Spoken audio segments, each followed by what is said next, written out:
জয় মা চাঁদনী মা, জয় বাবা শিব বাবা। আমি বর্ণালী এসে গেছি আপনাদের সঙ্গে চূড়া দিদির হাসি খুশি ফ্যান ক্লাব সেগমেন্টে। আমার মায়ের কথা কোনো দিন মিথ্যা হয়নি। আমি পড়াশুনো করতাম না, তখন আমার মা বলতেন যে তুই লোক হাসাবি। দেখুন, আমি তো এখন চেষ্টা করছি লোক হাসাতে। তো মা যখন কথাটা বলেছিলেন পড়াশুনো করি না, রেজাল্ট খারাপ হচ্ছে, সত্যি আত্মীয় স্বজন হাসছে, তখন আমি মামাকে গিয়ে বললাম, মা এরকম বলছেন। মামা বললেন যে কাঁদাতে পারে সবাই, হাসাতে পারে কজন। মামাও খুব হাসতেন। মামার চেহারাটা ছিল একদম সৌমিত্র চ্যাটার্জির মতো, আর এত ভালোবাসতেন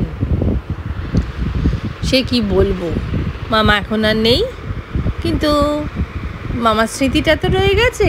কথা মনে করে সবসময় আনন্দ লাগে। আজকের গল্পটাও মাকে নিয়ে। আজ মঙ্গলবার, আজ হনুমানজির পুজো হয়েছে।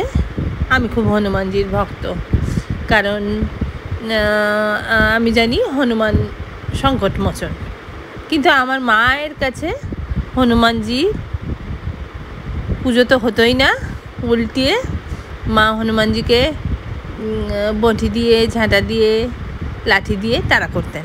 তার কারণও ছিল, কারণ আমাদের শান্তিপুরের বাড়িতে বানর সেনারা এমন অত্যাচার করতেন, মানে আসলে জঙ্গল কেটে দেওয়ার জন্য ওদেরও তো খাবারের অসুবিধে হয়ে যায়, ওরা রীতিমতোভাবে ঘরে ঢুকে পড়তো।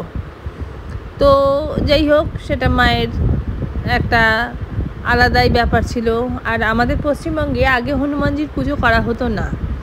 এই বছর 15 হলো, মানে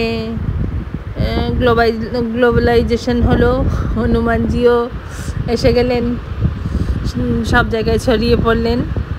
তো আমি খুব ভক্ত, কারণ আমি রামায়ণ পড়ে এইটুকু বুঝেছি যে উনি যেটা করেছেন সেটা অসাধ্য ব্যাপার, আর বিশ্বাসে মিলাই বস্তু তর্কে বহুদূর। এইবার আসি মূল গল্পে। আমার মা,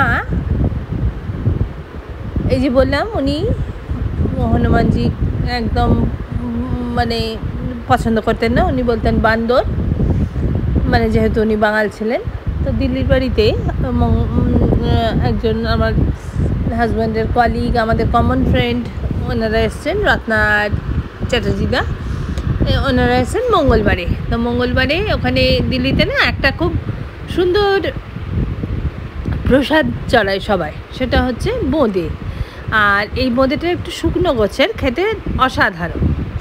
এইবার নিয়ে এসছেন, নিয়ে এসে বসে গল্প হচ্ছে, আর ওরাও খুব রসিক মানুষ।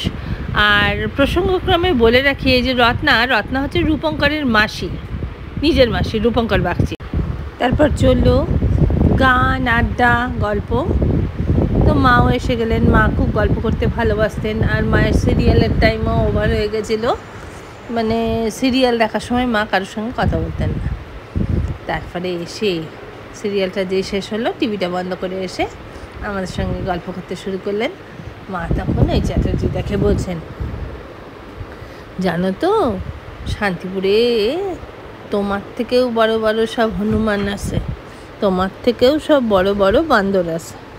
তো সেই কথাটা শুনে চ্যাটার্জিদা খুবই রসিক মানুষ, তো উনি বলেন, দেখ রে বনি, মাসিমা আমাকে কি বলছেন।